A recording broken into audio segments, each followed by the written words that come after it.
আসসালামু আলাইকুম ওয়া রাহমাতুল্লাহি ওয়া বারাকাতুহু। প্রতি মাসে আপনাদের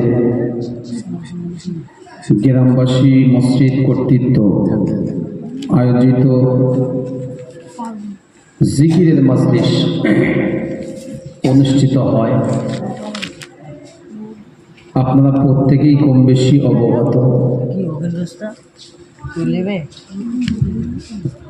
আজকের একটি নির্ধারিত দিনে মাসে জিকিরের মাজলিস কায়েম হয়েছে মাশাআল্লাহ,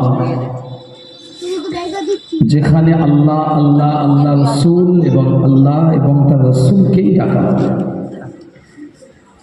নামাজ হয়েছে মসজিদে, পরে পরেই জিকির। এর থেকে ভালো জায়গা আর বুঝি দুনিয়ায় এই মুহূর্তে আর পাওয়া যাবে না। বুঝি আল্লাহ পাকের বড় শান যে তিনি আমাদেরকে এই জায়গায় বসিয়েছেন সুস্থ হালতে, স্বাভাবিক সুন্দর একটি মন নিয়ে। তার শানে তার বান্দা, তার গোলামেরা তার জিকির করবে তার নামে, এটা আল্লাহ খুব পছন্দ করে। সেজন্যই আল্লাহ আমাদের পছন্দ করেই এই জায়গায় বসিয়েছেন। সকলেই একবার বলে আলহামদুলিল্লাহ। সকলেই এসে মাহফিলে বসেন। আউযু বিল্লাহি মিনাশ শাইতানির রাজীম।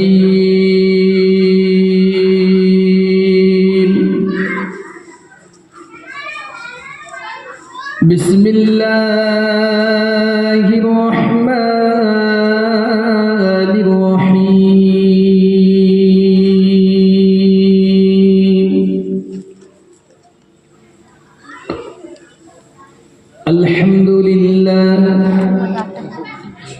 আলহামদুলিল্লাহি নাহমাদুহু ওয়া নাস্তাঈনুহু ওয়া নাস্তাগফিরুহু ওয়া নু'মিনু বিহি ওয়া নাতাওয়াক্কালু আলাইহি ওয়া নাউযু বিল্লাহি মিন শুরুরি আনফুসিনা ওয়া মিন সাইয়্যাতি আ'মালিনা। মান ইয়াহদিহিল্লাহু ফালা মুদিল্লা লাহু ওয়া মান ইউদ্লিলহু ফালা হাদিয়া লাহু। ওয়া নাশহাদু আন লা ইলাহা ইল্লাল্লাহু ওয়াহদাহু লা শারীকা লাহু ওয়া নাশহাদু আন্না সাইয়্যিদানা ওয়া নাবিyyana ওয়া মাওলানা মুহাম্মাদ সাল্লাল্লাহু আলাইহি ওয়া সাল্লাম আ'বুদুহু ওয়া রাসূলুহু আল্লাযী আরসালাহু বিল হাক্কি বাশীরান ওয়া নাযীরান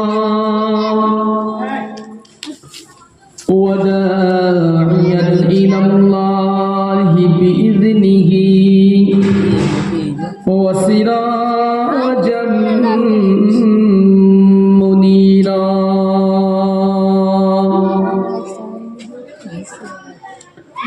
وقال الله تعالى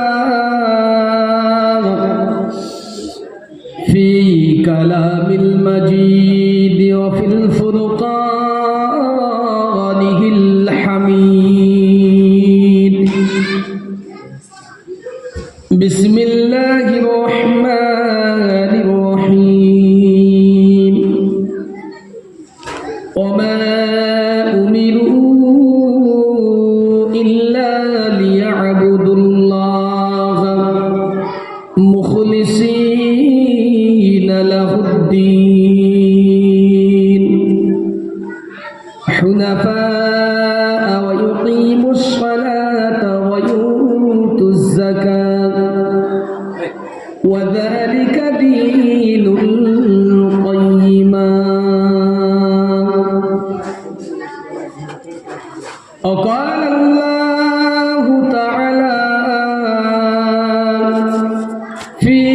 كلام المجيد والفرقان الحميد بسم الله الرحمن الرحيم يوم يفر المرء من أخيه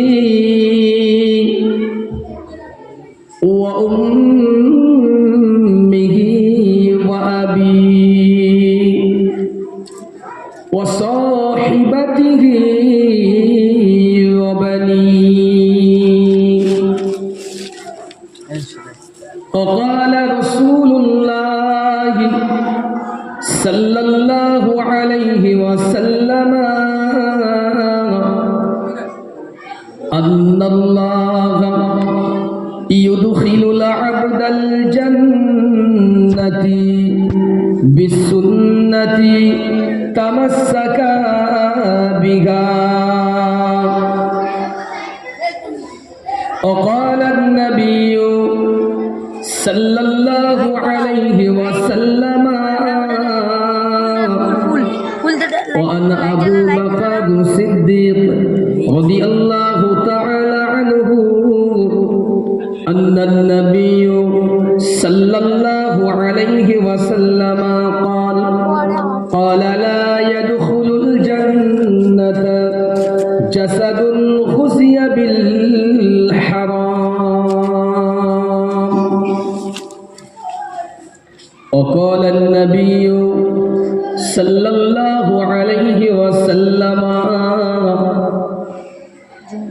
مجالس القرآن مجالس الله أو كما قال عليه السلام إن الله وملائكته يصلون على النبي يا أيها الذين آمنوا صلوا عليه وسلموا تسليما اللهم صل على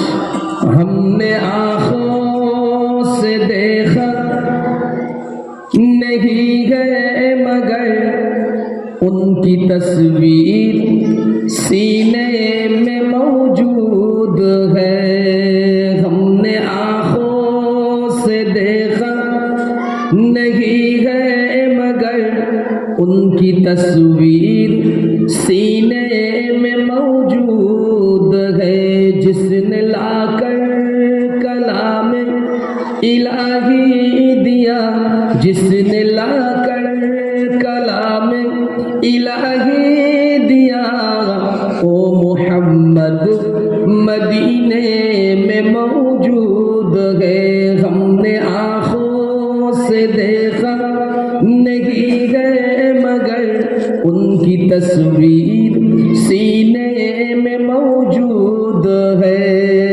अल्लाहुम्मा सल्ले अला सय्यिदिना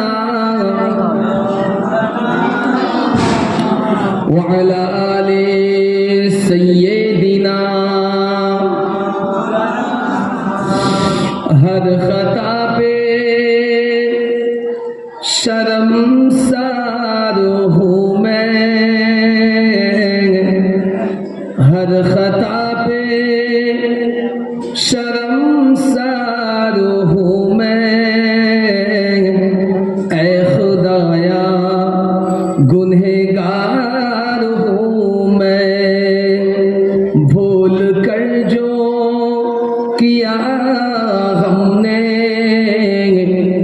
बस तरफ जा रही है मेरी आंसू बहुत कीमती है उनमें बसती है उसकी यादें मेरी मंजिल है शाह मदीना मेरी मंजिल है शाह मदीना ए गौर कैसे यूं ही लौटा दूं, ए गौर कैसे यूं ही लौटा दूं। अल्लाहुम्मा सल्ली अला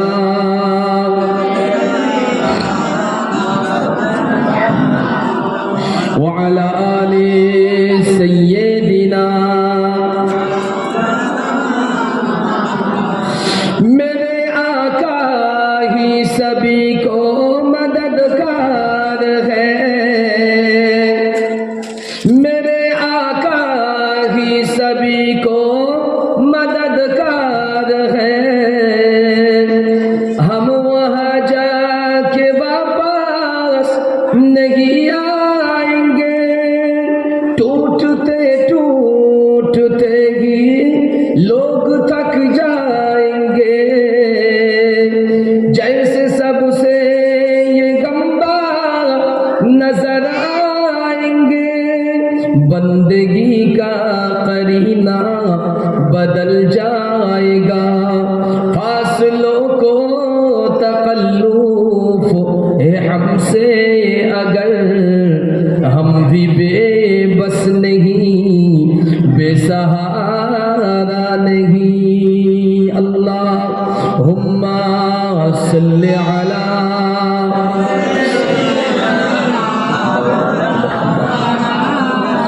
व अला आलि सय्यिदिना।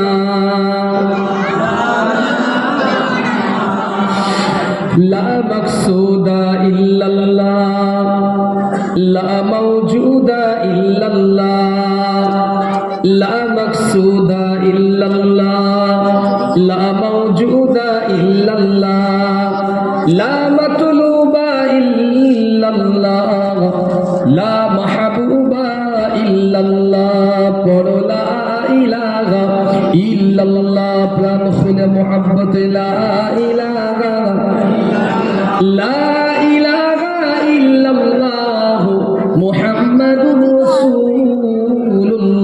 सुबहानल्लाह वल्हम्दुलिल्लाह, ला इलाहा इल्लल्लाह, ला इलाहा इल्लल्लाह मुहम्मदुर रसूलुल्लाह। अल्लाहुम्मा सल्ली अला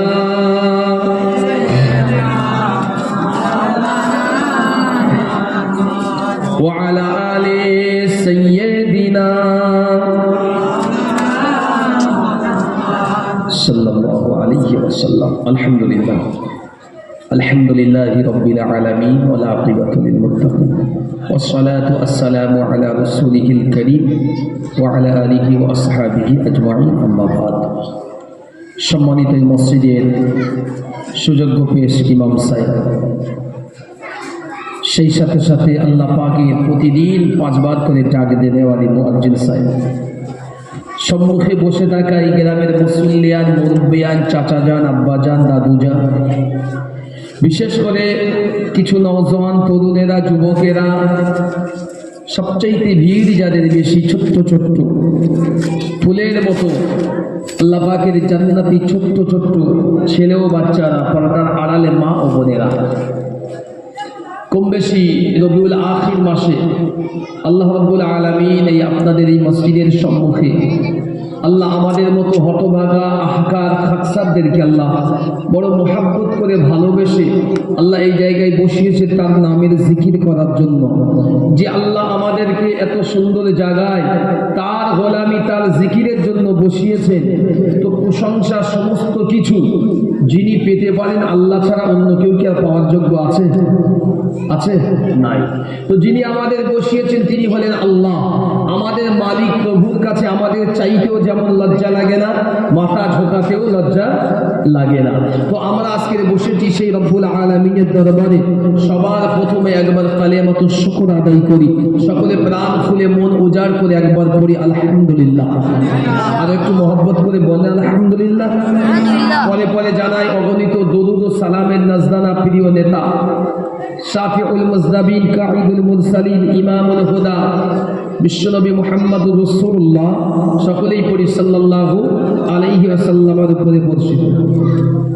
আপনারা সকলে ওয়াজ নসিহত শোনা মানুষ, প্রতি মাসে আপনাদের এখানে ওলামারা আসেন, আপনাদের ইমাম সাহেব তো আসেনই আছেন। আমি গোনাগার, আমাকে বলেছেন, আমি এসেছি সম্ভবত বছর 2 বা 2 বছর আগে মনে হয় একবার এসেছিলাম, 2-3 বছর আগে। সেও পানি হচ্ছিল, সে সময় ভিতরে হচ্ছিল। আর একবার এসেছিল ওই সামনেটায়। যাক, আজকের আবার এসেছি, আশ্বিন মাস, আপনারা বলেছেন এসেছি। ওয়াজ নসিহত করার আগে খোলা দুটো একটা কথা বলি, রেগে যাবেন না, আমার উপরে দুঃখ নেবেন না। দেখুন, ওয়াজ নসিহত করা যেমন একটা ইলমিয়াতের দরকার, আর ওয়াজ শোনাওয়ালাটা তেমন হওয়া দরকার। মানে হুজুর বললো আর ওয়াজ না বুঝলেন, হুজুরের সমালোচনা বা হুজুরের পরে পিছনে বললেন যে এই জিনিসটা বুঝতে পারলাম না, এমন ওয়াজ করাও ভালো নয়, আর এমন ওয়াজ শোনাও ভালো নয়। কোনো জিনিস মজলিস হচ্ছে একটা শিক্ষার ময়দান, এখান থেকে কিছু কিছু জিনিস নিয়ে ঘরে যেতে হয়, জীবনে যেন গড়ানো হয়, অর্থাৎ কাল থেকে জীবনে আঙ্গিকে যেন গড়তে পারে, এমনই কিছু আমি আলোচনা করবো ইনশাআল্লাহ। আপনারা যারা বসেছেন, আমি শুরুয়াত করি, যেহেতু জিকিরের মজলিস, জিকির হয় সাধারণত কার নামে? একটু যদি বলেন, আল্লাহর নামে। এখন আর বান্দার নামে হয় মাঝে মধ্যে, আমি ওদিকে যাচ্ছি না, জি, বান্দার নামে হয়, ওদিকে জানবেন। আল্লাহর নামে যিনি জিকির পাওয়ার যোগ্য, তিনি হচ্ছেন আমাদের রব, আমাদের রব, তিনি হচ্ছেন জিকির পাওয়ার যোগ্য।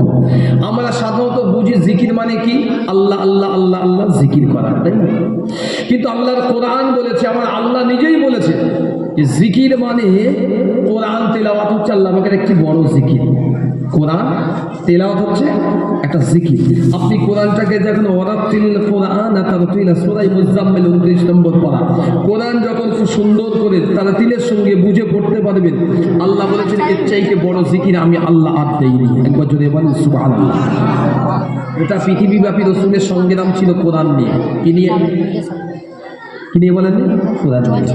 আমি কয়েকটা শুরুয়াত আপনাদের কাছে করে আমি ওয়াজ করছি, একটু বুঝে নেবেন কথাগুলো। আল্লাহ নবী 40 বছর যাবৎ আল্লাহ নবীর কোনো শত্রু ছিল না সেইভাবে মক্কায়। মুহাম্মদ সাল্লাল্লাহু আলাইহি ওয়াসাল্লামের কোনো শত্রু সেইভাবে মক্কায় পয়দাও হয়নি 40 বছর পর্যন্ত। ক বছর বললাম?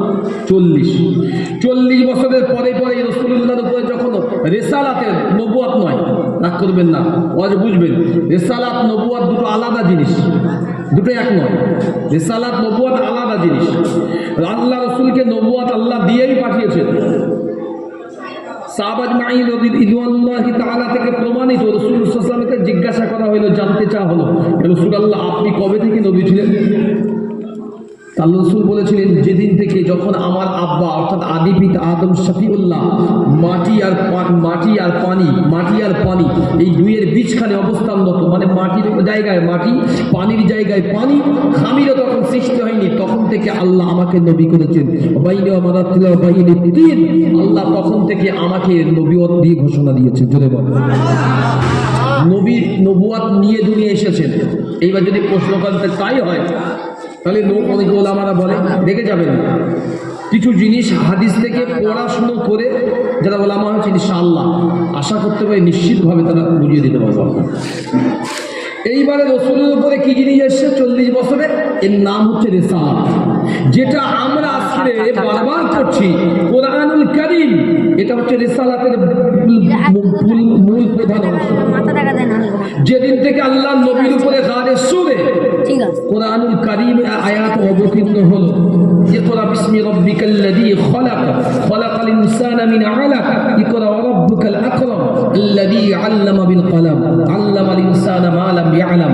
এই 5টি আয়াত রাসূলুল্লাহর উপরে যখন আল্লাহ অবতীর্ণ করলেন জিবরিল মারফত, সেই দিন থেকে আমার রাসূলুল্লাহ শত্রু আরম্ভ হলো মক্কায়। কথা ক্লিয়ার হলো? তারপর থেকে 23 বছর জিন্দেগিতে রাসূল বন্ধু পেয়েছে বটে, কিন্তু অনেক শত্রু আজীবন শত্রু থেকে কাফের অবস্থায় দুনিয়া থেকে বিদায় নিয়েছে। 40 বছর পর্যন্ত মুহাম্মদ রাসূলুল্লাহ সাল্লাল্লাহু আলাইহি ওয়াসাল্লামের শত্রু ছিল না, তিনি ছিলেন আল আমিন, সত্যবাদী উপাধিতে। এতটা তিনি রেসপেক্টেবল ব্যক্তিত্ব ছিলেন মক্কার মানুষের কাছে। যেই না বলেছে আল্লাহ এক আর দ্বিতীয়, আমি হচ্ছি তার রাসূল, আল্লাহ আমার উপরে ওহী অবতীর্ণ করেন, তার নাম হলো কোরআনুল কারীম। আর সহ্য সাথে সাথে বিরোধী স্টার্ট হলো এবং নবীকে দুনিয়া থেকে সরিয়ে দেওয়ার চক্রান্ত হলো। ওদিকে যাচ্ছি না, বোঝানোর জন্য বলছি। এই দুনিয়াব্যাপী রাসূলের যতদিন হায়াত ছিল 63 বছর, 62 বছর 7 মাস 21 দিন রসুলের হায়াত ছিল, কিন্তু সালগণনা 63 বছর। এই 63 বছর জিন্দেগিতে আমার নবীর সবচাইতে 23 বছর জিন্দেগির সবচাইতে বড় কষ্টসাধ্য ব্যাপার ছিল মানুষের কাছে কোরআন পৌঁছে দেওয়া আর নামাজের সূচনা লাগলো করা। কোরআন পৌঁছে দেওয়া। আপনি মনে রাখুন একটা কথা, ধ্যান ধারণা নিয়ে আসবেন, কি কোরআন না পড়তে পারলে ভালো করে আপনি নামাজ পড়তে পারবেন না। কিন্তু ভালো আমার কথা ক্লিয়ার বুঝতে পারছেন? আমি যদি কোরআনটা ভালো করে না পড়তে পারি, বিশ্বাস করেন আমি নামাজটাও সেইভাবে পড়তে পারবো না। কারণ আমি নিজে কোরআন যখন জানি নামাজ কীভাবে পড়ব। তিতো হলেও অব্যর্থ সত্য আমি বলছি আপনাকে, কোরআন 80% মুসলমান জানে না, 20% জানে। এই 20-র ভিতরে মাত্র 5% আলেম ওলামারা তারা কোরআন বুঝে পড়তে পারে, আর 15% এর ভিতরে এরা মোটামুটি পড়ার মতো পড়ে দেয়, না বুঝে পড়ার মতো পড়ে দিতে পারে। তো এই হচ্ছে কোরআনের মূল অংশ। আমরা বসেছি আল্লাহ পাকের জিকির করতে। আল্লাহ আল্লাহর নামের জিকির কি হচ্ছে বলেন? এত আওয়াজ একটু দেখেন। আল্লাহ আল্লাহর জিকির আছে। এবারে আসলে আমাদের কাছে এখানে শুরুয়াতে দরুদ শরীফ পড়লাম, আল্লাহ আল্লাহর নামে কলমা জিকিরও করেছি। বলেছি আসুন সহিহ বুখারী কি বলে একটু শুনে নেওয়া যাক। সহিহ বুখারী, আল্লাহ নবী কোনো একটা দিনে আমার রাসূলুল্লাহ সাহাবাদের নিয়ে বসেছিলেন। তো আল্লাহ রাসূলের সাহাবা জিজ্ঞাসা করলেন, ইয়া রাসূলুল্লাহ, আপনি তো আমাদেরকে বারবার বলেন বাবা সাহাবীরা বেশি বেশি জিকির করো, আল্লাহ পাকের দরবারে তওবা করো, ইস্তেগফার পড়ো, জিকির করো, কোরআন পড়ো। ইয়া রাসূলুল্লাহ, আমরা যদি আল্লাহ জিকির করি তো আল্লাহ আমাদের কি দেয়? কথা বলতে পারছেন? টান টান পরে দিচ্ছে, একটু শুনে। এই মানে আপনারা সব হয়েছিল একটু বসবো। আল্লাহ আমরা যেখানে বসে জিকির করব, বা একবার কলমা পড়েছি বা কয়েক মর্তবা দরুদ পড়েছে জিকিরের উপরে, তো আল্লাহ আমাদেরকে কি দিয়েছে উপহারটা? এটা একটু শুনিয়ে দিই। সাহাবা আজমাইনরা জিজ্ঞাসা করলেন, ইয়া রাসূলুল্লাহ জিকির করলে কি হয়? তো আমার রাসূল বললেন, সাহাবারা শোনো, আল্লাহ রাব্বুল আলামিন খাস একজন ফারিস্তাকে সৃষ্টি করেছেন। শুনবেন, খাস একজন ফারিস্তাকে আল্লাহ সৃষ্টি করেছেন। সেই ফারিস্তার আকার আকৃতি আল্লাহ পাকের আরশে আজিম, আল্লাহ যেটা আসীন হন সম্মানিত কুরসি, ওই কুরসির নিচে তার, অর্থাৎ সপ্তম আসমানে তার মাথা, আর একদম জমিনের একদম 7 তবক জমিনের নিচে পর্যন্ত তার পা আল্লাহ সৃষ্টি করেছেন। আর আল্লাহ আপনার আরশে আজিমের তলদেশের নিচে আমার আল্লাহ রহমতের একটি নদী রেখে দিয়েছেন। যদি বলেন সুবহানাল্লাহ, সমুদ্র রেখেছেন। এখন আসলে আল্লাহ যে এইগুলো রাখলো, এই জিকিরের সঙ্গে সম্পর্কিত কি? রাসূল বলল, যখন কোনো বান্দা জিকির করে এই জিকিরগুলো ফারিস্তারা আল্লাহর কাছে যখন পৌঁছায়, আল্লাহ ওই ফারিস্তাকে তার রহমতের দরিয়ায় ডুব দিতে বলে। ফারিস্তা রহমতের দরিয়ায় ডুব দেয়, ফারিস্তা ওঠে, ফারিস্তার গায়েব থেকে আপনারা যারা গোসল করেন, গোসল করার পরে কি পড়ে বলেন? গায়েব থেকে পানির ফোঁটা পড়ে। ফারিস্তার গায়েব থেকে যত পানির ফোঁটা পড়ে, আল্লাহ প্রত্যেকটা ফোঁটায় ফোঁটায় এক একটা রহমতের ফারিস্তা সৃষ্টি করেন। যদি বলেন সুবহানাল্লাহ। আল্লাহ নবীর সাহাবীরা জানতে চাইলেন, আল্লাহ নবীর সাহাবী হযরত আবু হুরায়রা রাদিয়াল্লাহু তাআলা আনহু, সহিহ বুখারীর রিওয়ায়াতের ভিতরে এসেছে, আল্লাহ পাকের নবী সাহাবীরা জানতে চাইলেন, ইয়া রাসূলুল্লাহ, ইয়া হাবিবাল্লাহ, ইয়া রাসূলুল্লাহ, ইয়া হাবিবাল্লাহ, আমরা যদি আল্লাহ পাকের জিকির করি, আল্লাহ পাকের গুণকীর্তন করি, আল্লাহ পাকের শান মান যদি বর্ণনা করি, ইয়া রাসূলুল্লাহ, ইয়া হাবিবাল্লাহ, আমাদের জন্য আল্লাহর পক্ষ থেকে কি পুরস্কার দেয়া হবে? এই নওজওয়ানেরা, যুবকেরা শুনে রেখে দেন, আল্লাহ পাকের মহান নবী জানিয়েছেন, ও আমার সাহাবীরা, দুনিয়ায় কোনো বান্দা বান্দি যখন জিকির করে, আল্লাহ পাক রব্বুল আলামিন ওই বিশাল আকৃতির ফারিস্তাকে হুকুম দেয়, ও আমার মালাইকা ফারিস্তারা, ও আমার মালাইকা ফারিস্তা, তুই আমার রহমতের দরিয়ায় একটি ডুবকি লাগিয়ে দে। আল্লাহর কথা শুনে ওই ফারিস্তা রহমতের নহরে, ওই ফারিস্তা রহমতের দরিয়ায় একবার ডুবকি মেরে দেয়। ফারিস্তা যখন রহমতের দুয়ার থেকে উঠে দাঁড়ায়, আল্লাহ পাক ফারিস্তাকে বলে, ও আমার মালাইকা ফারিস্তা, তোমার জানাটা প্রসারিত করে দাও। আল্লাহ পাকের ফারিস্তা জানাটা প্রসারিত করে। আল্লাহ পাকের ফারিস্তার সমস্ত শরীর মোবারক, এমনকি মাথা থেকে নিয়ে পা পর্যন্ত, সেই সাথে ডানা মোবারক পর্যন্ত যত পানির ফোঁটা বিন্দু বিন্দু বিন্দু ওখানে ঝরে ঝরে পড়ে, প্রত্যেকটি ফোঁটাতে আল্লাহ এক একটি করে রহমতের ফারিস্তা সৃষ্টি করেন। জোরে বলেন সুবহানাল্লাহ। আল্লাহ নবী সাহাবীরা জিজ্ঞাসা করলেন, রাসূলুল্লাহ, ইয়া হাবিবাল্লাহ, ওই ফেরেশতা কি করে আমাদের জন্য? আল্লাহ পাকের মহান নবী জানিয়েছেন, ও আমার সাহাবীরা, ওই ফেরেশতারা যারা বান্দা বান্দীরা আল্লাহ পাকের নামে জিকির করে, আল্লাহর নামে দরুদ পড়ে, আল্লাহ পাকের জিকির আর দরুদের শানে ওই সৃষ্টি হওয়া রহমতের ফেরেশতারা কিয়ামত পর্যন্ত আল্লাহ পাকের দরবারে সিজদায় পড়ে রোজা জারি করতে লাগে। ও রব্বুল আলামিন, আল্লাহ ফুলান ইবনে ফুলান, আল্লাহ জায়গায় জিকিরের মজলিসে গিয়েছিলাম, আল্লাহ পাক অমুক স্থানে জিকির হচ্ছিল, আপনার নামে সুন্দর মানুষ বন্দনা করছিল, আপনার নাম ধরে কেঁদে জারে জার হয়ে যাচ্ছিল। ও রব্বুল আলামিন, আল্লাহ যে বান্দা আমার জন্য জিকির করেছে, যে বান্দা আপনার উপরে জিকির করেছে, যে বান্দার জন্য আমাকে সৃষ্টি করেছে, ওই বান্দাকে যতক্ষণ পর্যন্ত আপনি মাফ না করে দেবেন, ওই বান্দাকে যতক্ষণ পর্যন্ত আপনি ক্ষমা না করে দেবেন, আমি আপনার রহমতের ফেরেশতা আপনার দরবার থেকে সিজদায় মাথা উঠাবো না। আল্লাহ পাকের নবী বর্ণনা করলেন, ও আমার সাহাবীরা, কোন ফেরেশতা কিয়ামত পর্যন্ত সিজদায় পতিত অবস্থায় থাকবে। আল্লাহ পাকের ঘোষণা, কোরআন কারীম ঘোষণা দিলেন, আল্লাহ, যখন কোন দুনিয়ার জায়গা, দুনিয়ার কোন জায়গা হোক, আল্লাহ পাকের বান্দা বান্দীরা জাকিরিন বান্দা যারা আল্লাহর জিকির করে, আমার আল্লাহ ওয়াদা করেছেন, ওয়াদাল্লাহিল হক, আল্লাহর ওয়াদা তো মিথ্যে হয় না।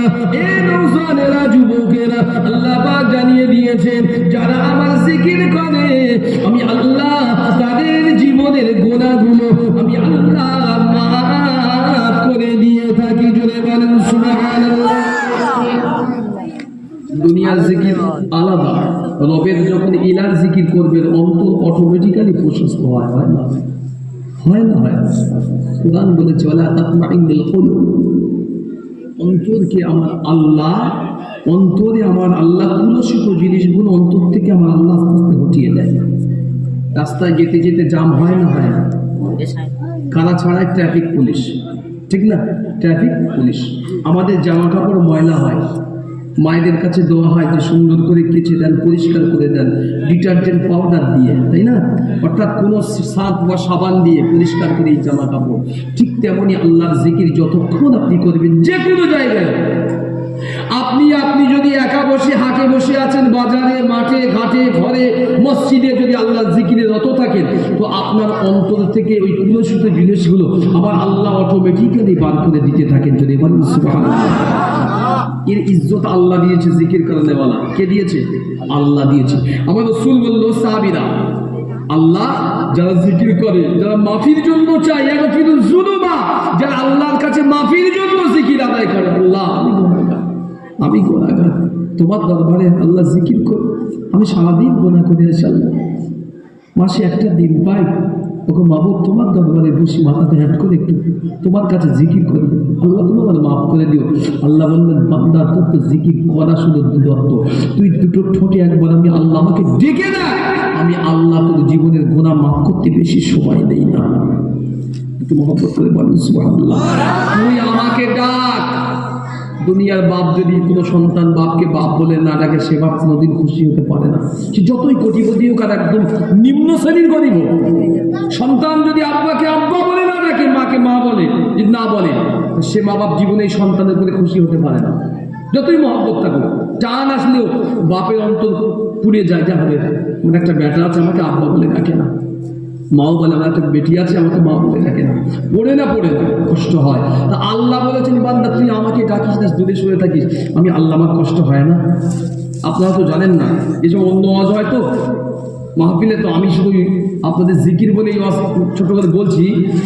আল্লাহ কোনো সময় প্রতিদিনের হার ওয়াক্ত আমাদের জন্য, আমার আল্লাহ নিজস্ব আসন ছেড়ে দিয়ে বান্দার জন্য, আমাদের জন্য আল্লাহ নেমে আসেন প্রথম আসমানে। যদি বলেন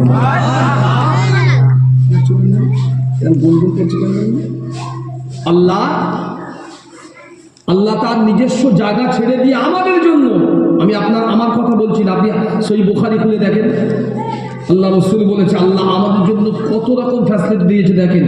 রাত যখন গভীর হয়, ওমিনাল লাইলি ফাতাহাজ্জাদ বিহি নাফিলাতাল লাক, যখন তাহাজ্জুদের ওয়াক্ত হয়, আল্লাহ তার নিজস্ব জায়গায় থাকে যে বান্দা আমার কাছে চাইছে কিনা দেখি। তাম পৃথিবীতে যত বান্দা আল্লাহর কাছে চায়, আল্লাহ ওই সময় ওই ব্যক্তির গুজারিশ আল্লাহর কাছে কবুল হয়। চোখের পর আল্লাহ যখন তাহাজ্জুদের ওয়াক্ত শেষের পর্যায়ে চলে আসে, আল্লাহ নিজের জায়গা ছেড়ে দিয়ে আল্লাহ নিজে বলেছে আমি প্রথম আসমানে চলে আসি, তালাশ করি দুনিয়ার কোন বান্দা আছো, ফুলান ইবনে ফুলান, কোন বান্দা আছিস, কার ছেলে আছিস, কার মেয়ে আছিস, তুই এখনো ঘুমিয়ে আছিস, আমি তোর জন্য রহমতের ডালি সাজিয়ে বসে আছি, তুই একবার চেয়ে দেখ আমি আল্লাহ তোর জন্য এসেছি, তুই একবার আমাকে আল্লাহ বলে ডাক না, একবার আমার রহমতের কদমে এসে সিজদা করে দেখ না, আমি আল্লাহ তোর গুনাহ মাফ করার জন্য তৈরি হয়ে আছি। যদি শুধু আমাদের শুধু ইন্তজারই কি, আমরা পারি না আমার রবকে ডাকতে। রবের কোনো কসুর নেই, আল্লাহর কোনো কসুর নেই, যতটুকু কসুর আমার আপনার, অপরাধ আমার আর আপনার। আমরা আল্লাহ ডাকবো তো দূরের কথা, দৈনন্দিন 5 বার রবের ডাকে সাড়া দিতে পারি না। আজকে এই সমস্ত বাজার, যে কোনো বাজার, যে সমস্ত বাজারগুলো মুসলমান বাস করে, যদি আজান হওয়ার সাথে সাথে বাজারগুলো স্তব্ধ হয়ে চলে আসতো মসজিদে, আল্লাহ কি রুজিকি কম করে দিত আমাদের? এই ধরে নেন আপনাদের দাদানগর স্বরূপ বলে বাজার, আজানের সাথে সাথে সব চলে আসলো মসজিদে নামাজ পড়তে, যে যাদের লাগে নামাজ পড়ে আবার সাথে সাথে যে দোকানদারি যে যেভাবে ছিল, আল্লাহ কি রুজিকি কমতে দিত? এই বরকত কি কমিয়ে দিত? রিজিককে আল্লাহ মেরে দিত? না। আল্লাহ তো কথা বলেন, আমি আর আপনি এত মজ্জা, আমরা এত নিম্ন, আমরা আমাদের কাজ হাসিলের জন্য, আমাদের দুনিয়াদারিত্বের জন্য, আমার ভালোর জন্য আমার রবকে দূরে হটিয়ে দিয়েছি। আমার ভালোর জন্য আমি আমার রবকে দূরে হটিয়ে দিই, যাতে আমি ভালো থাকবো। যদি আমার নবী আমার রবকে আমি আমার ভিতরে নিয়ে আসি, আমার দ্বারা অন্যায় কাজ করা দুঃসহনীয়, আমার দ্বারা অন্যায় কাজ হওয়া ক্ষতিকর, খারাপ পারবো না আমি। যদি আমার রাসূলের আদর্শ সুন্নাত আমার কাছে থাকে, আমি অন্যায় আমার দ্বারা হতে পারে না। ওই জন্য আমরা যত ভাই নবীর সুন্নাতকে দূরে ফেলেছি, আল্লাহকে দূরে সরিয়ে দিয়েছি, দুনিয়াকে নিয়েছি কাছে এসে। দুনিয়াকে যখন সৃষ্টি করা আল্লাহ রাসূল বললেন, দুনিয়া যখন সৃষ্টি হলো, আর জমিনকে সৃষ্টি করা হলো, দুনিয়া যখন সৃষ্টি হচ্ছে, শুনে নেন, দুনিয়া বলছে আল্লাহ আমাকে তো সৃষ্টি করছেন, আপনার বান্দারা আপনার গোলামেরা আমার উপরে চলাচল করবে, তো আল্লাহ আপনার বান্দারা যখন আমার উপরে চলাচল করবে, তো আমাকে তো একটা ক্ষমতা দেন, আমাকে একটা ক্ষমতা দেন, যে আমি একটা পাওয়ার দেখাই বান্দাদের উপর দেখাতে পারবো কোনো না কোনো সময়। তো আল্লাহ বলছে চিন্তা করিস না, আমি তোকে 2টো অর্ডার দিচ্ছি।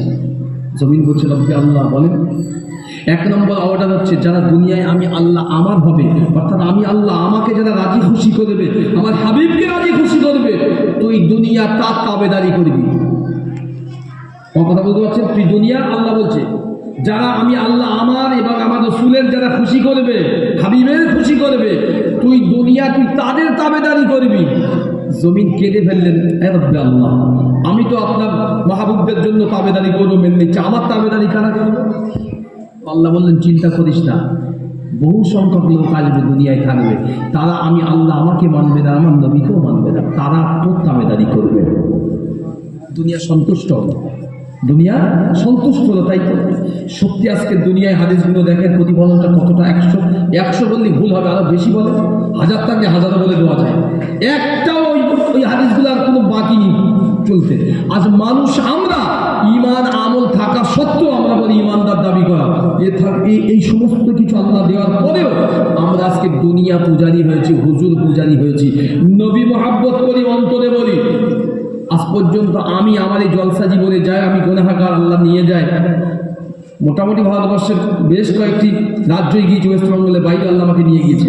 আমি দেখলাম না এখনো পর্যন্ত কেউ বাড়ি কোনো বাপের বেটা বলেছে হুজুর আমি কোরআনের ভক্ত, আমি হাদিসের ভক্ত, কেউ বলিনি। বলেছে হুজুর আমি অমুক হুজুরের ভক্ত, হুজুর আমি অমুক হুজুরের ভক্ত, হুজুর আমি অমুক হুজুরের ফ্যান, কেউ বলতে দেখলাম না হুজুর আমি কোরআনের ভক্ত, আল্লাহ কোরআনের।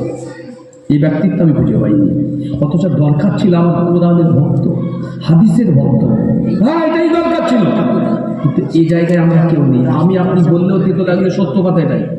এর ভিতরে বসে যে হয়তো দেখা যাচ্ছে অমুক হুজুরের ফ্যান ভক্ত, এই অমুক হুজুরের ভক্ত, এ বলতে ও হুজুরের লিয়াছে ভালো না, এই হুজুরটা আমার খুব ভালো লাগে। হুজুরের ভালো লেগে আপনি কি করবেন? কি করবেন? নিজে কোরআন পড়তে পারলেন না সারা জীবন, শুধু আমার দিয়েই করিয়ে নেবেন। আপনি কবরে শোবেন না, কবরে শোয়ার পরে আপনার কি হবে? কোরআন যদি আপনি পড়ে যেতে পারেন প্রতিদিন, কোরআনটাকে যদি পড়ে যেতে পারেন, নামাজ পড়ে যেতে পারেন, আপনাকে কিচ্ছু না হোক আমার মতো হুজুরের আশা করতে হবে না। আপনি কবরে শোবেন, কবরে আপনার জন্য কোরআন যাবে আল্লাহর কাছে। জুড়ে বলেন, যেখানে আপনার কেউ সাথ দেওয়ার নেই সেখানে কোরআন যাবে, আপনার নামাজ যাবে। আপনি এটা বুঝলেন না? মগজে হুজুর ঢোকায়নি আপনার? এটা কোনো হুজুর ঢোকায় না মগজে? তাই তো আমি 2022-এ দুবাই গিয়েছিলাম, শুনে না ছোট্ট বলছি, অসুবিধা হচ্ছে আপনাদের? 2022-এ দুবাই গিয়েছিলাম। কোন একটা দিন ঘুরতে ঘুরতে একটা সফর ছিল মরুভূমি, ডিজাস মরুভূমি দুবাই। পাকিস্তানি ড্রাইভার ভাই গাড়ি চালাচ্ছে, ড্রাইভারের তার গাড়িতে বসে আছে, আমরা 5 জন আছি। তা মাগরিবের ওয়াক্ত হয়েছে, মরুভূমিতে গিয়ে দেখি মসজিদ আছে, মরুভূমিতে মানুষ নেই, মসজিদ আছে। পানির ব্যবস্থা বলতে ওই দূর থেকে পানি ওরা পংস করে নিয়ে যায়। তা নামাজ হলো, আজান হলো মসজিদে, খুব ঝিকঝাক মসজিদ, নাম আজান হলো, নামাজ হলো মাগরিবের নামাজ যেই হয়েছে, নামাজ শেষ, সাথে সাথে ওই ড্রাইভার ভাইকে দেখলাম কোরআনের তাক থেকে কোরআনটাকে নিয়ে আমার পাশে এসে বসে কোরআন শরীফটা খুলে আল্লাহ পাকের সূরা মুলক 29 নম্বর পারায়, তাবারাকাল্লাযী বিয়াদিহিল মুলকু ওয়া হুয়া আলা কুল্লি শাইইন কাদির আল্লাযী খালাকাল মাউতা ওয়াল হায়াতা লিয়াবলুয়াকুম আইয়ুকুম আহসানু আমালা ওয়া হুয়াল আজিজুল গফুর। দেখি সূরা মুলকটা তেলাওয়াত করলেন, তেলাওয়াত করে হাত দুটোকে প্রসারিত করলেন, দোয়া করলে একটু শুনে, খুব দিয়ে মুখটাকে সুন্দর করে শরীরটাকে মোছাফা করে নিয়ে কত হুজুর হযরত আইয়ে জিজ্ঞাসা করলাম, আমি বুঝলাম ওকে যে आप क्या किया अभी? कुछ हम कुरान तिलावत करना। हाँ तो देखा मैंने देखा कुरान तिलावत की, अपने सूरह मुल्क तिलावत करना। क्यों? तो नबी की जो हदीस है, নবীর হাদিস আছে, আল্লাহ রাসূল বলেছেন প্রতিদিন কোনো ব্যক্তিত্ব অন্তত ফজরে, এশা কিংবা আপনার ধরে নেন মাগরিবের পরে পরে যদি আল্লাহর কোরআনের সূরা মুলকটা প্রতিদিন রীতিমতো তেলাওয়াত করে, সে যখন কবরে যাবে তাহলে কবরের আযাব থেকে আল্লাহ ওই সূরা মুলকের বদৌলতে আল্লাহ কবরের আযাবটাকে মাফ করে দেবে। জোরে বলুন। তার বাড়ি পাকিস্তান, কর্মের সূত্রে, পয়সার সূত্রে, সংসারের বাঁচানোর জন্য দুবাই গিয়ে ওখানে কর্মচারী হিসেবে কাজ করে, গাড়ি চালায়, কিন্তু তার গোল তার আল্লাহ পাওয়া ভুলিয়ে দিতে পারেনি। আর আমি আপনি এত বড় আহামক মুসলমান, বাড়ি থাকি, ইনকাম করি, খাই দাই, ঘুরি, সময় পাই সেই বাজারে গিয়ে বসে থাকি, 2 ঘন্টা 4 দোকানে দেয়, 3 ঘন্টা টিভি দেয়, না তো মোবাইলে, একবারও সারাদিনে আল্লাহ রাসূলের কোরআনের দিকে সম্পর্ক নেই।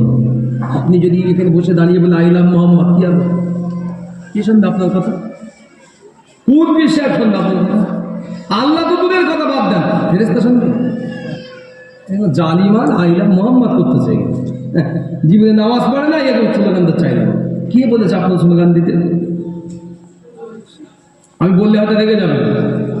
আমার মহল্লায় এই জুম্মা চলে গেলে, এই জুম্মা একটা বিক্ষোভ ছিল হয়তো, প্রশাসনের, আমাদের হাওড়া থানা প্রশাসন গিয়েছে, গিয়ে বলছে, আমাকে বললো যে সাহেব শুক্রবারে অমুসলিমদের প্রতিমা বিসর্জন আছে, তা আপনি দয়া করে একটু শুনি ওই ডেটটা চেঞ্জ করেন না, আপনি বলে দিলে হয়ে যাবে। আমি বললাম ঠিক আছে, যারা করবে উদ্যোগটা আমার কাছে আসলে বলে দিলাম এই ব্যাপার, আগামী জুম্মায় মানে আগে জুম্মা আস করবো। একটা জিনিসকে আমি নির্দেশ দিয়েছি, সব জায়গায় দেখেছি, চোখে দেখে বলছি আপনার কথাটা। ছোট্ট আমার প্রশ্ন, আমার এই ছোট্ট বয়স, আমার খুব বেশি বয়স না, 70 বছর চলছে, আপনার অনেক মুরব্বী, ছোট্ট একটা প্রশ্ন আপনাদের কাছে বললাম, বিবেকের কাছে বুঝবেন দিন কথাটা। আমরা যে বর্তমানে বড় বড় ব্যানার তৈরি করছি, আই লাভ মোহাম্মদ সাল্লাল্লাহু আলাইহি ওয়াসাল্লাম, এই ব্যানারের মধ্যেখানে একটা ছোট্ট করে চিহ্ন দিচ্ছি, লাভ চিহ্ন বলে, কলিজার হাড়। এটা কোথায় পেয়েছে? নাম্বার 1। এটা পেলেন কোথা থেকে? 1 নম্বর, নবীকে ভালোবাসার জন্য আপনাকে হাত দিয়ে প্রমাণ করতে হবে। এটা কোথায় পেলেন? কে বলেছে? এই বুটটা মাথায় ঢুকেছে কে? 3 নম্বর, আমার বাবা যারাই শুনছেন এই কথাটা নোট করবেন, পৃথিবীতে আমার বয়স থেকে আজ পর্যন্ত, আমার যতটা বয়স, জ্ঞান হওয়া, বিবেক বুদ্ধি হওয়ার পরে আজ পর্যন্ত দেখিনি কেউ কাউকে আপনজনকে ভালোবেসে মহাব্বত করে ওই জিনিসটা দিতে। ওই জিনিসটা সাধারণত দেয় অবৈধ সম্পর্ক যারা জড়ায়। আমার ক্লিয়ার হলো আমার কথাটা আপনাদের কাছে? একজনও যারা বসে আছেন কোনোদিন আপনার আব্বাকে বলেছেন কি কোনো একটা জিনিস লাভ চিহ্ন এনে, আব্বা আমি তোমাকে ভালোবাসি, বা হাত দিয়ে দেখেছেন আই লাভ আব্বা আমি তোমাকে মহব্বত করি, মাকে বলেছেন? বলেন। অথচ যুবকের কাছে জিজ্ঞাসা করেন, অবৈধ সম্পর্ক যারা সম্পৃক্ত ফোনে, এরা তাকে প্রতিদিন এরকম করে এই লাভ দিয়ে পাঠাচ্ছে। বিবাহিতা নারী, বিবাহিত মহিলা নারী, ও পরকীয়ায় যুক্ত আর একজন লোক, সে তাকে পাঠাচ্ছে আমি খুব ভালোবাসি, কি পাঠাচ্ছে? এই 4টে হাটের ছবি। এই মুসলমান এদের আক্কেল হয় না। মানে কি? অবৈধ কাজে যে জিনিসটা জন্ম হলো সেইটা লেগে ব্যানারে আই লাভ মোহাম্মদ নবীকে বল ভালোবাসা। তোমার ভালোবাসা তুমি যাও যাও, যদি সাহাবীদের যুগ থাকতো বলতে আপনার ভালোবাসা করে, যদি যুগ থাকতো। আমাদের জীবন জীবিকা হয়েছে সম্পূর্ণ ইখলাসবিহীন। ইখলাস বোঝেন? আল্লাহ রাব্বুল আলামিন কোরআনুল কারীমে সূরা বাইয়িনা 5 নম্বর আয়াত 30 নম্বর পারা আল্লাহ বলেছেন, ওমা উমিরু ইল্লা লিয়াবুদুল্লাহা মুখলিসিনা লাহুদ্দিন। আল্লাহ বলেছেন আমি আল্লাহ ওদেরকে এই নির্দেশ দিয়েছি, ওরা নির্ভেজাল খাঁটি অন্তরে হকের অন্তর্ভুক্ত হয়ে শুধু আমি আল্লাহ আমার ইবাদত করবে, তবে আমি আল্লাহ আমার ইবাদত করবে, তবে খবরদার যেন কাউকে শরীক না করে, কাউকে শরীক না করে। আল্লাহ বলেছেন ইখলাস। আমি ইখলাসের বিষয় বললে আপনারা তো অনেকে রেগেই যাবেন, এই হুজুরটা কেন লেগ শিখে? মনে রাখুন, আমরা আপনার যাই মনে করেন, আমি কেন, আমার 14 পুরুষ আসলে আর বলছে কথাটা, যে ব্যক্তির ভিতরে ইখলাস নেই আল্লাহর কাছে ইবাদত কবুল তো দূরের কথা, পৌঁছায় না। কথা বলতে কি বললাম? যে ব্যক্তির ইখলাস নেই তার ইবাদত রব্বে করিমের কাছে পৌঁছান না। ইখলাসবিহীন ইবাদত আল্লাহর কাছে কোনোদিন পৌঁছতে পারে না। আমার নবী বলেছেন ইখলাসবিহীন জিনিস হচ্ছে দলছুট গরু। যেমন দেখেছেন যে মালিক থাকা সত্ত্বেও ঠিকানা খুঁজিয়ে ঠিকানা আসে না, বেরিয়ে চলে যায় সবসময় খারাপিয়াতের জায়গায়। ইখলাসবিহীন জিনিস। আমি ছোট্ট করে একটা কথা বলি, শুনে না। আল্লাহ ইখলাস শব্দ দিতে গিয়ে কোরআনে একটা পূর্ণাঙ্গ সূরা নাযিল করেছেন, আমরা যেটাকে পড়ি কুল হু আল্লাহু আহাদ, যার নাম হচ্ছে ইখলাস। ইখলাস মানে কি বলেন? নির্ভেজাল অন্তর। শুনে না দেখুন কি বললাম? নির্ভেজাল খাঁটি অন্তর। কোনো মানুষ যদি নির্ভেজাল খাঁটি নিয়তে খাঁটি অন্তর নিয়ে রব্বে কারিম আল্লাহ পাকের ইবাদত করে এবং ওই ইবাদতের ভিতরে কাউকে শরীক না করে, এমনকি দুনিয়ার কোনো মহাব্বত যদি তার ভিতরে না ঢোকায়, তবে ওটাই হচ্ছে খাঁটি ইখলাস। আর ওই ইখলাসটাই আল্লাহ চেয়েছেন, আর ওটাই কবুলিয়াত ইখলাস। একবার যদি বলেন সুবহানাল্লাহ। কেন ইখলাসের দরকার আমি আপনাকে ছোট্ট করে বলি, আমার কথা একটাও বলছি না, কিন্তু আপনি এবার হাদিস খুললে পেয়ে যাবেন। 1 নম্বর শুনলেন সহিহ বুখারী একদম প্রথম হাদিস, 1 নম্বর যে হাদিসটা ফারুকে আজম উমর ইবনে খাত্তাব রাদিয়াল্লাহু তাআলা আনহু থেকে দেওয়া, ইমাম বুখারী রাহমাতুল্লাহ আলাইহি প্রথম হাদিসটা সহিহ বুখারী এই হাদিসটাকে স্থান দিয়েছেন ফারুকে আজম থেকে, উমর ইবনে খাত্তাব থেকে। কি উমর ইবনে খাত্তাব একদিনকে মদিনার মসজিদে বলছে, আমার নবীকে ওই মেম্বারে দাঁড়িয়ে, আমার ঠিক আছে আমার নবীকে মেম্বারে দাঁড়িয়ে বলতে শুনেছি কি, যে যা কর্ম করতে চায় তার নিয়তের উপরেই তার কর্মের ফল। যে যা সওয়াবের কাজ করেন, ভালো মন্দ যাই করেন, আপনার নিয়তের উপরে পূর্ণাঙ্গ আজকে সবকিছু নির্ভর করবে।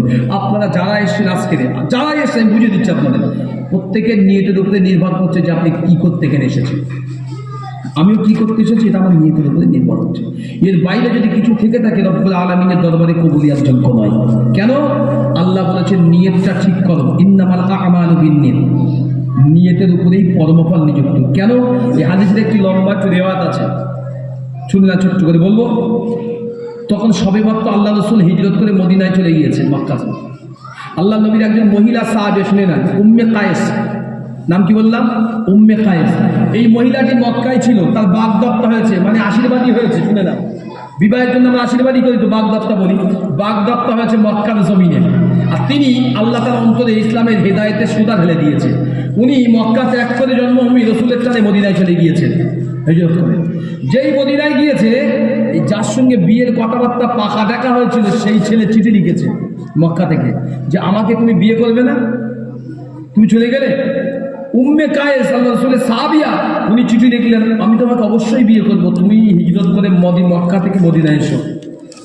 আল্লাহ নবীর কাছে সংবাদ করে, ইয়া রাসূলুল্লাহ, আপনার ওই মহিলা সাহাবিয়া ওই ব্যক্তিকে ডেকেছে বিয়ের জন্য, ওখানে হিজরত করার জন্য। নবী তখন বললেন, শোনো, যে ব্যক্তি যে নিয়তে ডাকবে তার সেই নিয়তের পূর্ণ সওয়াব পাবে। ওই ব্যক্তি এসেছে হিজরতের সওয়াব পাবে না, ওই ব্যক্তি পেতে পারে শুধুমাত্র বিবাহের সওয়াব। একবার যদি বলেন সুবহানাল্লাহ। মুসলমান নওজওয়ানেরা শুনে রেখে দেন, আল্লাহ পাকের নবী দোজাখানের বাদশা, আল্লাহ নবী সাহাবীদেরকে ডাক দিয়ে বলেছিলেন, সাহাবীরা, দুনিয়ার জমিনে যে যেমন নিয়তের উপরে থাকে, যে যা নিয়ত করে অন্তরে, আল্লাহ পাক সেই নিয়তের উপরেই তার সবটা নিহিত রাখে।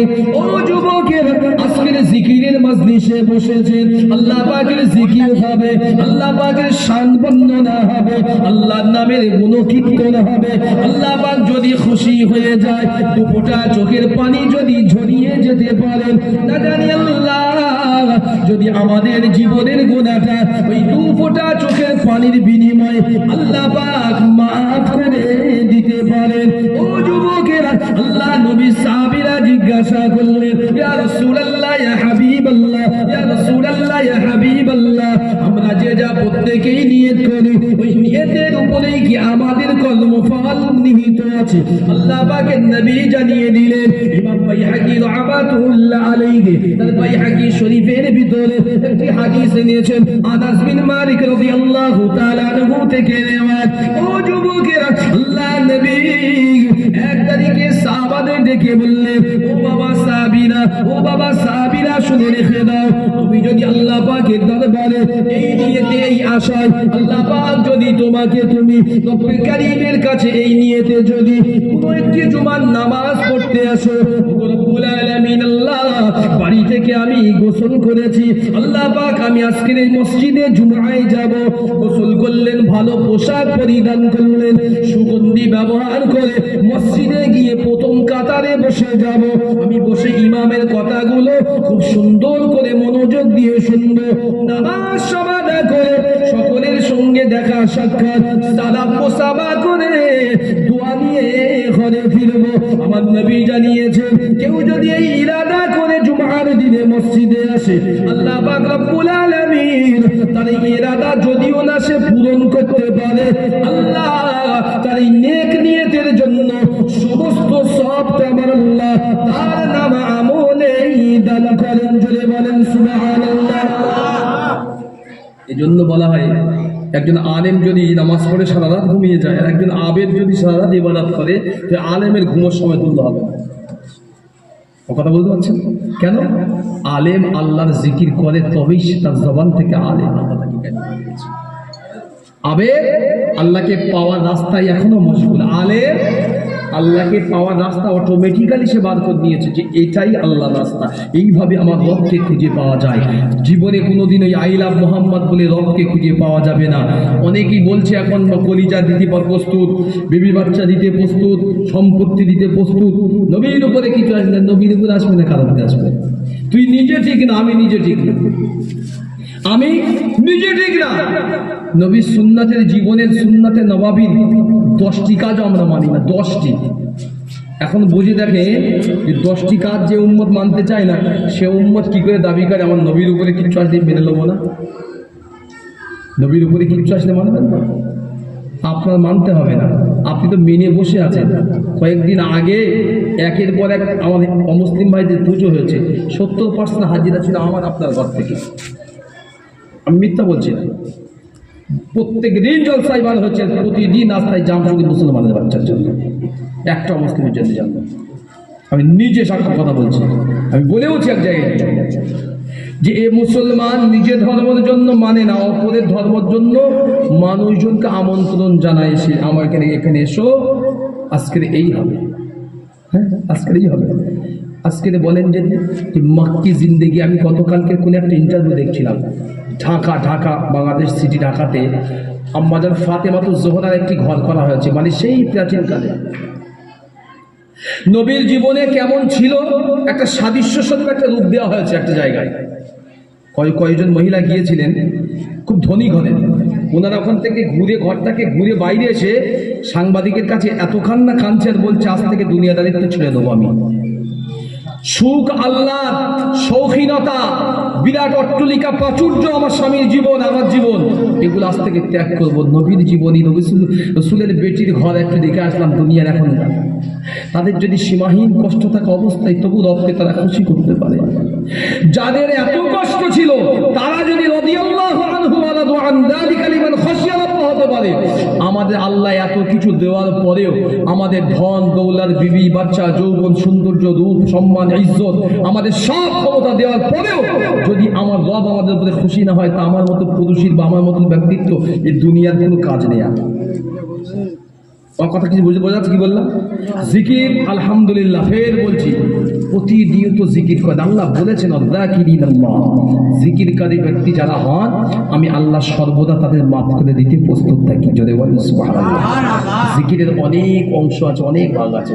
আপনি করতে পারলেই আপনার লাভ, না করতে পারলে আপনারা মাসে একদিন করে অন্তত আল্লাহ স্মরণ করেন, এর চাইতে বড় সৌভাগ্যবান আর কেউ নেই, কেউ নেই। একদিন করে তো মাসে স্মরণ করে আল্লাহকে, এটা অন্তত আল্লাহর কাছে থাকবে ভাই, যে আল্লাহ আমি তো একদিন করে স্মরণ করি আপনাকে। কিন্তু এমন এমন গ্রাম আছে, এমন এমন জায়গা আছে, এখন আমরা ওয়াজ করতে যাই, আল্লাহ তো দূরের কথা, নবীর নামটা ভালো করে বলতে পারে না, নবীর নামটাও ভালো করে বলতে পারে না। অমুসলিমদের সঙ্গে থেকে থেকে থেকে থেকে এমন অবস্থা, নবীর নাম মুহাম্মাদুর রাসূলুল্লাহ, এই মুহাম্মদ উচ্চারণ করতে পারে না। আল্লাহ মাফ করুন, নিজে বলছি কথা। আজকে আমি এমন এমন গ্রামে গিয়েছি, নবীর নাম ভালো করে মুখস্থ বলতে পারে না। এই মুসলমানদের দ্বারা দুনিয়া এখন খুব ভালো কিছু আশা করাও বৃথা, আশা করা বৃথা। কারণ এখনকার বর্তমান জমানায় আমরা যারা বাস করছি গ্রামগঞ্জ অঞ্চলে, আল্লাহ আমাদের অনেক ভালো রেখেছে, ইমানের দিক থেকে দুতবা দিয়েছে আল্লাহ আমাদের। এখন আমি মনে করি আমার গ্রামের এইসব গ্রামের চাচা মুরব্বীরা এখনো আল্লাহ রসুলের কথা শুনলে চোখ দিয়ে পানি ঝরে। কিন্তু এমন ব্যক্তিত্ব বাবুদের দেখেছি যারা আল্লাহ রসুলের কথা শুনলে, ইমাম কিংবা জামানার বড় বড় মযহাবদের ফকিরের কথা শুনলে চোখ মুখ বেঁকিয়ে গুটিয়ে চলে যায়। এরা কি, এরা কি? হ্যাঁ, আমি অনেক কিছু আমি এই আমার ছোট্ট জীবনে আমি চেখে দেখেছি। ওই জন্য বলছি, যেমন আছেন তেমন থাকেন আল্লাহকে খোঁজার জন্য, যেমন আছেন প্রতিনিয়ত আল্লাহকে খুঁজতে থাকেন, আল্লাহকে খুঁজতে থাকেন। হয়তো আল্লাহ আপনাকে খুঁজছে, তালাশ করছে। কোনো একদিন আসবে যেদিন আল্লাহ আপনার ডাকটাই একবার সাড়া দিয়ে দেবে, আর আপনার জীবন আমল কবুল হয়ে যাবে। যদি বলেন সুবহানাল্লাহ, একবার চিল্লে বলেন সুবহানাল্লাহ। নারায়ে তাকবীর, নারায়ে তাকবীর, শরীফ আল্লাহুম্মা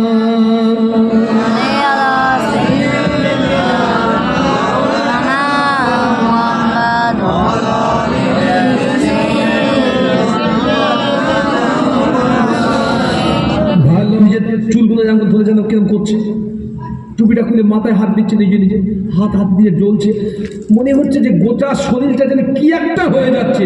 কোন জিনিসটা করে যে মাটি চাপা দিচ্ছে, ওদের ব্রেনে কোনো দেমাকে নেই, ওরা শুধু ভাবছে যে এই মানুষটাকে মাটি চাপা দিচ্ছে, এই মানুষটাকে মানে মাটি চাপা দিচ্ছি। যে মানুষটার হাতের ছোঁয়ায় আমরা হেদায়েত পেয়েছি, যে মানুষটার হাতের ছোঁয়ায় মাশারিকাল আরদি ওয়া মাগরিবাহা, পূর্ব থেকে পশ্চিম, উত্তর থেকে দক্ষিণ পর্যন্ত মানুষ একাতরে, সে যত বড় ধরনের কাফির তার বেঈমান তার সব এসে তার কদমে লুটিয়ে পড়ে, সিজদায় পড়ে তার কাছে মুসলমান হয়েছে, আল্লাহকে চিনেছে, জান্নাত প্রাপ্ত হয়েছে। এই মানুষটাকে আজকে আমরা কবরে দিচ্ছি, মন মানতে চায় না, বারবার যেন নিজের শরীরে একদম জঞ্জলা টাইপের যাচ্ছে, বেরিয়ে অস্বস্তি বোধ হচ্ছে। দাঁড়িয়ে দাঁড়িয়ে এরকম করতে করতে হাতে একটা আংটি ছিল, আংটি মুখিদের সুবাহ হাতে আংটি ছিল, এই দাঁড়িয়ে এরকম করতে করতে ইচ্ছা করে, কেউ বলেছেন ইচ্ছা করে লিখেছে, আবার কেউ বলেছেন না, তবে উনি খুব ভালো সাবধানে ছিলেন, অসাবধানতাই ছিলেন। হাত থেকে আংটিটা খুলে আল্লাহ নবীর কদমের মোবারকের কাছে পড়েছে। রসুলকে তখন শোয়ানো আছে, আল্লাহ রসুল আমার নবীর শোয়া আছে কবরে, মুখের আবির সুবাহ আংটিটা আমার নবীর কদম মোবারকের পাশে পড়েছে।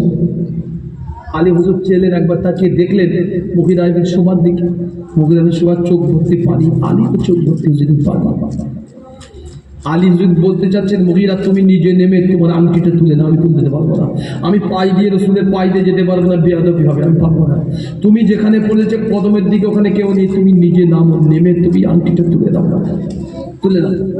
মুগির আবির শোভা হুজুর আস্তে আস্তে করে আল্লাহ নবীর কদমের ধারে লাফিয়ে নেবে, আংটিটা হাত দিয়ে তুলবার আগে আল্লাহ নবীর এই কদম মোবারকটাকে, নবীর কদমটাকে একবার ধরে হাত দিয়ে হাত বসলেন, হাতটা নিয়ে চুমু খেলেন, বললেন ইয়া রাসূলুল্লাহ, যেদিন থেকে মুসলমান হয়েছিলাম আমার জীবনের বড় ইচ্ছা ছিল যে জীবনের শেষবার যখন আপনি বিদায় নেবেন, জীবনের সবার যেন শেষে আমি যেন আপনার এই নূরের চেহারা বা নূরের আপনার এই জিসামে একবার যেন আমি শেষবারের মতন আমি শেষবার করে হাত দেবো। রাসূলুল্লাহ, আমার জীবনটা ধন্য হয়ে গেছে, আমি ইচ্ছা করে করিনি, কোথা থেকে কি হলো আমার আংটিটা পড়ে গেল, আর সত্যি সত্যি আল্লাহ আমার সুযোগ করে দিলেন আপনার এই কদমটাকে ছোঁয়ার মতো একবার চলে বলেন সুবহানাল্লাহ। আল্লাহ নবী সাহাবী হযরতে মুগীরা মদিনা, সবচাইতে পৃথিবীর সবচাইতে ভালোবাসে মুসলমানরা কথা বলেন না, যদি বলেন মদিনা। কেন বলেন না? নবী আছে তাই কথা বলেন, রাসূল আছে তাই। হাজী সাহেবরা গিয়েছে, হাজী সাহেব আছে যান, তারা বলতে পারছে, বেশি বলা যাবে না। আমি অনেক হাজী সাহেবকে পাশে বসিয়ে হাত ধরে জিজ্ঞাসা করেছি ফিরে আসার পরে ফ্লাইট থেকে। আমি এক সময় কলকাতা হজ হাউসে কাজ করতাম, আমি ওখানকার একটা সদস্য ছিলাম এক সময়, বছর 7 কাছে হয়েছে, ছেড়ে দিয়েছি, আর সম্ভব হয় না। তো আমি অনেক হাজী সাহেবকে দেখেছি ফ্লাইট ল্যান্ড করার পরে ঘরে যখন ফিরছে, এয়ারপোর্ট থেকে বার হচ্ছে, কাঁদছে। হাজী সাহেবকে হাত ধরে জিজ্ঞাসা করা হচ্ছে আপনি কাঁদেন কেন? ঘরে ফিরেছেন 40, 41, 45 দিন পরে। তার অনেক হাজী সাহেব আমাকে উত্তর দিয়েছিলেন, বলছে বাবু, নবীর দেশ তো নবীর দেশই হয়, সোনার মদিনা সোনার মদিনা। যেদিন থেকে শুরু হলো যে আমরা ফিরে যাব আগামীকাল আমাদের অমুক টাইম ফ্লাইট, সেই দিন থেকে করি যায় যেন কান্নার চোখের পানি মানে। কেন? নবীর দেশে ছিলাম, সোনার মদিনা সত্যি সোনার মদিনা। কোনো জিনিস নিয়মের বাইরে হয় নাই, কোনো জিনিস শরিয়াতের হুকুমের বাইরে কিছু নাই। যা কিছু কোরআন, যা কিছু রাসূল দিয়েছে এরা সেটাকেই নিয়েই মানে। ব্যক্তিগত দিক আলাদা জিনিস, কিন্তু সর্বাঙ্গিকভাবে আইন সেটা শরিয়াত ভাবে এরা প্রত্যেকেই মানে। এখানে কোনো অন্যায় নেই, চুরি নেই, রাহাজানি নেই, ডাকাত নেই, ছিনতাই নেই, শ্লীলতাহানি নেই, কিচ্ছু নেই। আপনি আসবেন খোলা মনে ঘুরবেন, রাসূলুল্লাহ জিয়ারত করে ঘরে যাবেন। এমন সোনার জায়গা, যে জায়গায় গেলে আকাশে বাতাসে প্রতিটা সেকেন্ডে ওয়াক্তে জান্নাতের সুঘ্রাণ নাকি আছে। সেই জায়গা ফিরে ঘরে আসি, আপনার মনে হচ্ছে হয়তো আমার ঘরের আমার বিবি বাচ্চা নাতি নাতকুড়ি আছে, খুশি না, এমন খুশি নাই। যে মনে হচ্ছিল জীবন যদি ফিরে আবার মদিনায় যেত তেমন জীবন খুশি হয়ে যেত। একবার যদি বলেন সুবহানাল্লাহ। ভালোবাসার জায়গা মদিনা, ভালো লাগার জায়গা মদিনা, ভালো লাগার জায়গা মদিনা, ভালোবাসার জায়গা মদিনা। এত সুন্দর জায়গা কোথাও দেখি না, এত সুন্দর জায়গা কোথাও দেখি না। ঘুমিয়ে আছেন শাহে মদিনা, ঘুমিয়ে আছেন শাহে মদিনা, ভালো লাগার জায়গা মদিনা, ভালোবাসার জায়গা মদিনা, ভালো লাগার জায়গা মদিনা। যতই জিকির করি মন যে মানে না, যতই জিকির করি মন যে মানে না, সুন্নতেও শান্তি থাকে না, ভালো লাগার জায়গা মদিনা। একবার যদি বলেন সুবহানাল্লাহ। ভালোবাসার জায়গা মদিনা, ভালো লাগার জায়গা মদিনা। মদিনা শরীফে আছে নূরের খাজিনা, মদিনা শরীফে আছে নূরের খাজিনা। আশিক ছাড়া অন্য বোঝে না,